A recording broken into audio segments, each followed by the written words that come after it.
If you want to sell your product bad enough and promote your business bad enough, then you should be willing to go to any means to do so.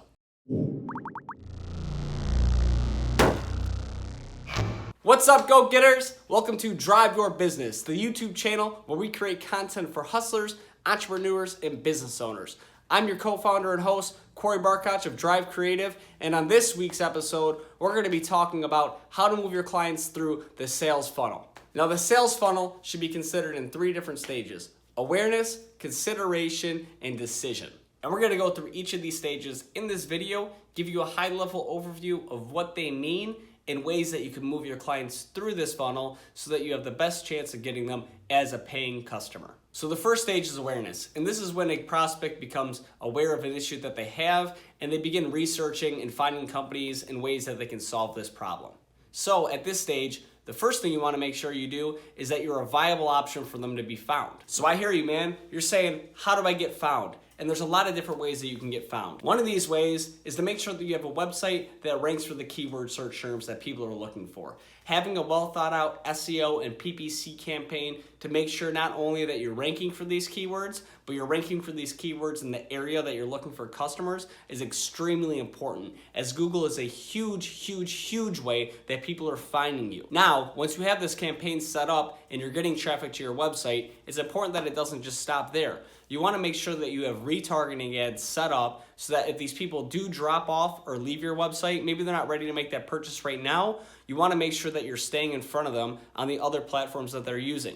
So when they go on Facebook or they go on Instagram or wherever they might be living on the web, that you're finding them, you're retargeting them, and that you're staying in front of them. You might even want to include special offers or a strong call to action that gets them to revisit your website and convert them into an actual customer. Now, video and content creation on social media is also a great way to get in front of these people that have an interest in their problem being solved. For example, you're a company that makes strollers, okay? Expecting mothers know that they're going to need a stroller.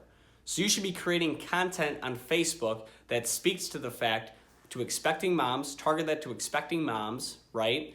And spell out why your stroller is better, all the things it can solve, all the experiences they can have, how it's going to be hassle-free, it's got an extra compartment for groceries, etc., etc. You want to get that content that you're making products for expecting mothers who are going to be having a child in front of them so that they become aware of you, because this is a problem that they're about to have. Another example could be life insurance policies for people who are just having a key milestone in their life, right? Life insurance companies often target towards people who are either having a child or who are just becoming married or buying a home. And all that data is available at our fingertips. So with that being said, you want to make sure if you are a life insurance company that you're getting that content in front of people in a timely manner when it matters the most.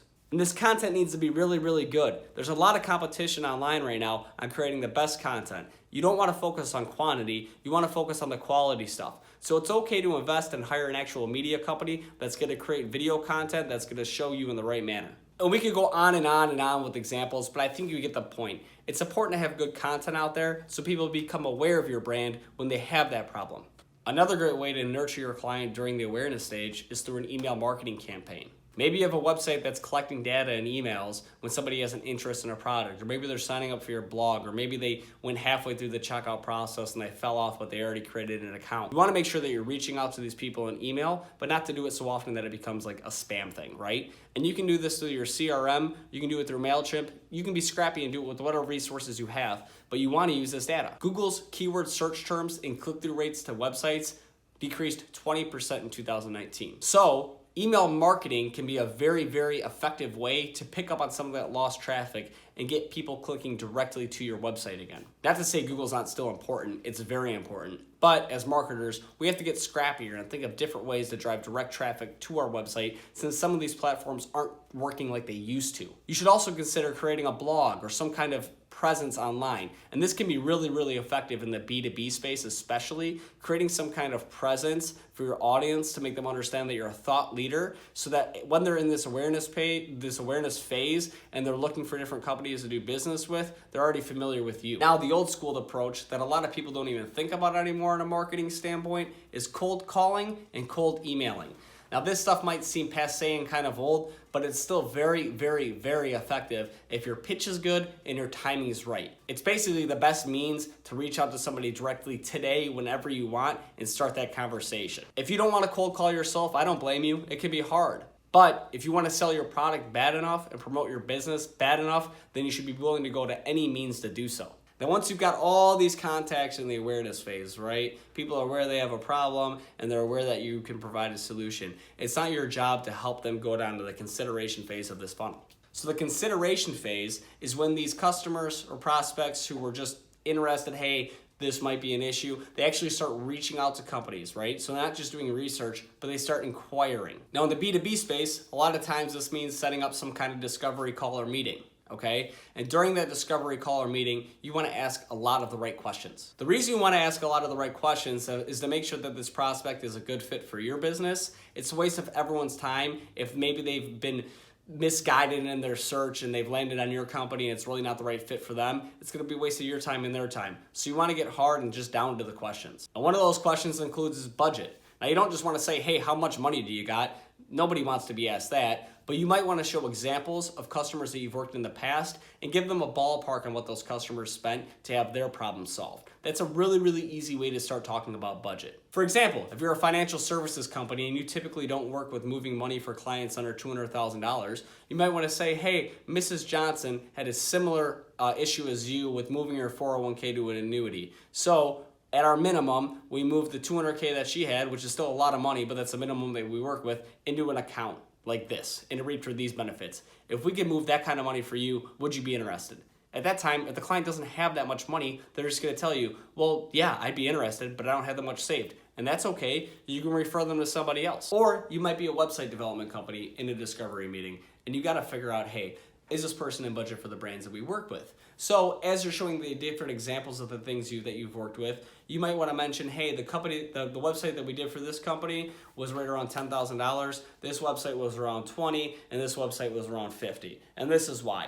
And that at least gives them some kind of ballpark to understand these are the budgets that we work within. And at that time, you can start discussing, so out of these sites I've showed you, which one would you like to see for your business? You also want to talk about authority, right? Are you the person making this key decision? Are you the person who has influence over the person making the key decision? Or do you got no clout at all? Now maybe you don't just say it like that, right? But you want to figure out, is this person that you're talking to the person that you're going to be working with, the person that's going to be making the final decision? And if not, you definitely want to get in front of that person. The biggest thing that you want to find out, does this person truly have a need for the service that I offer? Like I said before, if they don't have a need that you can actually solve, then you're wasting your time.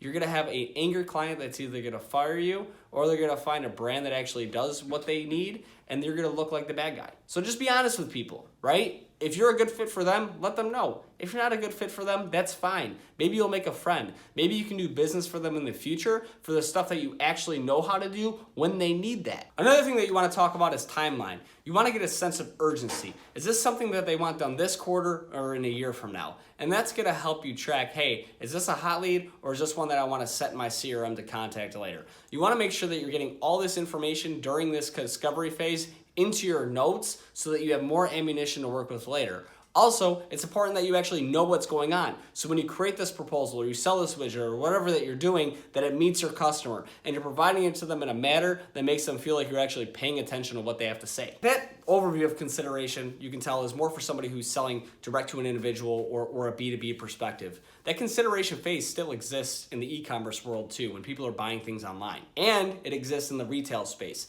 That's why you want to make sure that your buying experience is as seamless as possible. If you want a retail store, when somebody's in the consideration stage, they're in your store, they're ready to buy this product, but it's priced way off than your competitors, they're probably going to leave and go to the other store. In addition to that, if you've got these big long lines that take 2 hours for people to check out in, they're probably just going to leave and go to your competitor. So it's important that you make that buying experience in the brick and mortar space as seamless as possible. And that's the same thing with e-commerce. You want to make sure that your website's set up in a way where it's easy for them to select their product, get to the checkout phase, and just do a couple clicks to insert their credit card and get out the door. Now the third and most critical stage of this, which should be pretty much a no-brainer for your customer to make a decision if you've led them down the funnel in the correct rate, is the decision phase. And this is where the buyer decides, this is the solution I need, and I'm gonna purchase it. Now at this point, you're probably, if you're in the B2B space, you're presenting the terms of the contract, you're going over the scope of work, and you're handling objections. Handling objections is key here.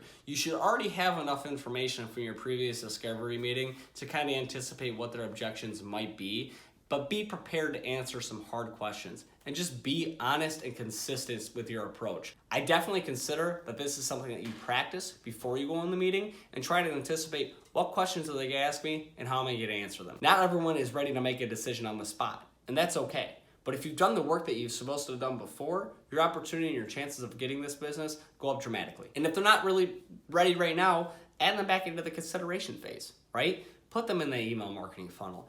Touch base with them on their birthday. Figure out when their birthday is. Maybe send them a letter on their anniversary.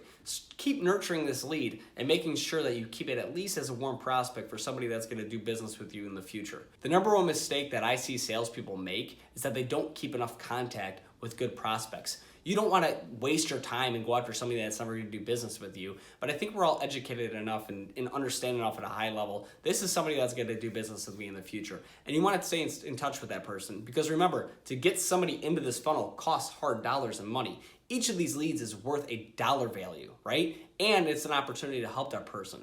So you want to make sure that the leads that you're not closing right now, if they do have opportunity to be somebody you can work with in the future, you want to nurture that lead and put it into some kind of CRM so that you can remind yourself when to make contact with them in the future. At the end of this, if these leads are falling off, you want to track and analyze, why did we lose this customer?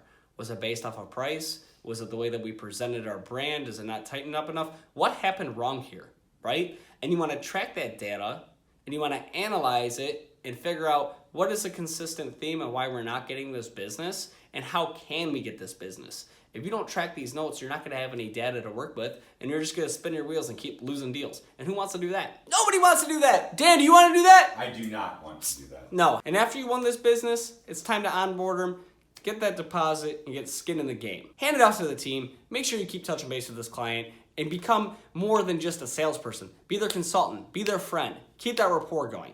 Right? That's what this thing's all about. How many relationships can I get? Because those relationships will snowball and it turn into big business for you in the future.